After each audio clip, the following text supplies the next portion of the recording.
Hey there, everybody. This is Andy Bennett with the CLSS News Civil War Interpretive Center. Today, I'm dressed as a Confederate infantryman, and we're going to talk about the loading and firing of muskets during the American Civil War. The way I'm dressed today, first I'll cover that, is the way that Confederate government idealized how they wanted their soldiers to dress. I'm dressed in a long frock coat and the French style kepi. The musket we're going to be firing today is a 1842 smooth bore musket made in the Springfield Armory.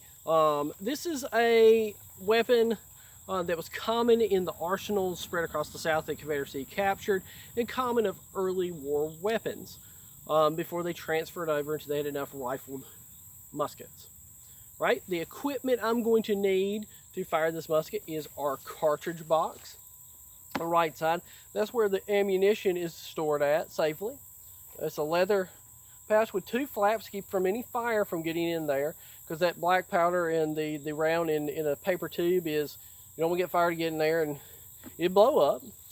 Since it's a percussion type weapon, I need percussion caps, and they're kept in our cap pouch. Again, two flaps to keep them from falling out.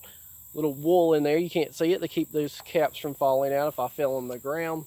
We've got, of course, our bayonet on this side. We're not going to need that to fire, but it's part of the accoutrements, the equipment needed to operate the musket.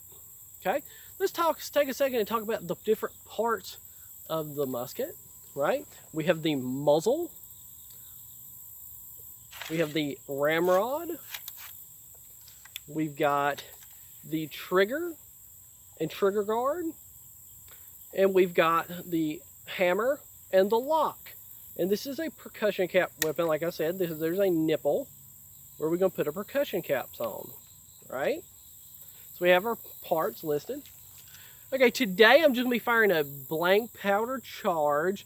I have some small hearing protection foam earbuds in to protect my ears. If we're live firing, of course, we would want to wear proper safety glasses and more severe hearing protection. Okay, let's get into the process of loading the musket. Okay, first soldier would come with their feet in a V. Remember, you're going to be fighting with men side by side, shoulder to shoulder to you. The musket faced with the top of the musket facing out away from you, right? So we'd be given the order to load. This is the position we would come into. We would be given order to handle cartridge, which we would reach in here, our cartridge box, and draw a cartridge, right? Then we'd be given order to tear cartridge. You need to have 3 opposing teeth to be able to tear the paper cartridge. You're going to tear that, and we're going to bring it over to the front of the muzzle, and then we're given the order to charge cartridge. We'll do this quickly, right? Dump the powder in there. We're going to stick our projectile, which would be in the paper, into the muzzle real quickly. Would be the order to draw rammers. And we're not putting it directly over the muzzle at an angle. Same thing when we pour cartridge. Just in case this goes off, we're not going to get ramrod shot up in the air or fingers blown off. We would ram cartridge, seating that all to the back. We would come back out, return rammer. I'm going to return that with our small finger just in case that goes off. We don't want to get our half our hand blown off, right? So we have the powder and the rounds seated down in there in the breech, the back part of the musket. Then we're going to prime. We're going to take our back foot and turn to form a T. I know you can't see that. We'll bring the musket up to ready position above our cap pouch. We'll put our musket on half cock. We're going to draw a percussion cap out and place it on the nipple.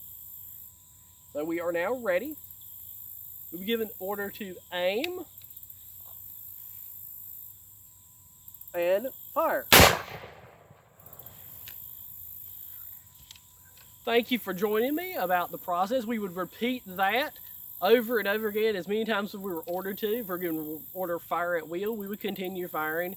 You have 40 rounds in your cartridge box, so you could, most battles are quick and they didn't really go through them. Some battles were prolonged and then went through all of those rounds. Thank you for joining me for this video, and check out other videos on the CSS News Facebook, Instagram, and YouTube channel.